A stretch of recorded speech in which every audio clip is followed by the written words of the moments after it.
Hello guys guys hello guys guys hello guys সবাই আশা করি সবাই খুব খুব খুব ভালো আছেন। তো Shan and this is my show. তো গাইস আজকে আমার এই শোতে আমি আপনাদের কিছু কোশ্চেন করব এবং আপনি যদি সেই কোশ্চেনের উত্তর দিতে পারেন তাহলে আপনি হয়ে যাবেন একজন ব্রিলিয়ান্ট। শুরু করছি আমার প্রথম প্রশ্ন, এক ফোঁটা পানির সাথে আরো এক ফোঁটা পানি যোগ করলে কত ফোঁটা পানি হয়?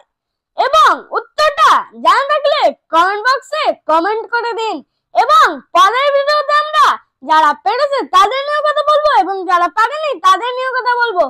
তো পরের ভিডিওটা নিশ্চয়ই দেখবেন। শুরু করছি আমার দ্বিতীয় প্রশ্ন, কোন পাখি সারাদিন ঘুমায় কিন্তু রাতে এক ফোঁটাও ঘুমায় না? তো ভাই বিশ্বাস করো, আমি যদি এক রাত্র না ঘুমাই তাহলে আমার যে কি আলয় আমি বলতে পারবো না। আর যে পাখি পুরো রাত্রে ঘুমায় না তার কি আলয় বলো?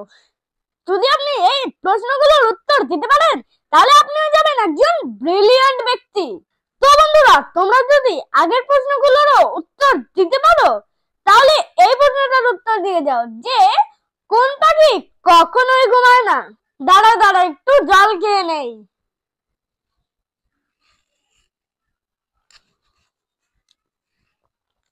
পৃথিবীতে এমন এক প্রাণী আছে যেটা জল খেলেই মারা যায়। এবার 4 নম্বর প্রশ্ন, বলো তো কোন প্রাণী জল খেলেই মারা যায়? তোমাদের জন্য আমার শেষ প্রশ্ন বা 5 নম্বর প্রশ্ন, যে কোন জিনিস আগুনেও পড়ে না বা জলেও ডোবে না? তোমরা যদি সবগুলো বা কিছু প্রশ্নের উত্তর জানো তাহলে কমেন্ট বক্সে দিয়ে দাও, কারণ আমি পরের ভিডিওতে সবগুলো প্রশ্নের উত্তর দেব এবং এইটা বলবো যে কে সবগুলো প্রশ্নেরই উত্তর দিতে পেরেছে। এবার আমার তো বিদায়, টাটা।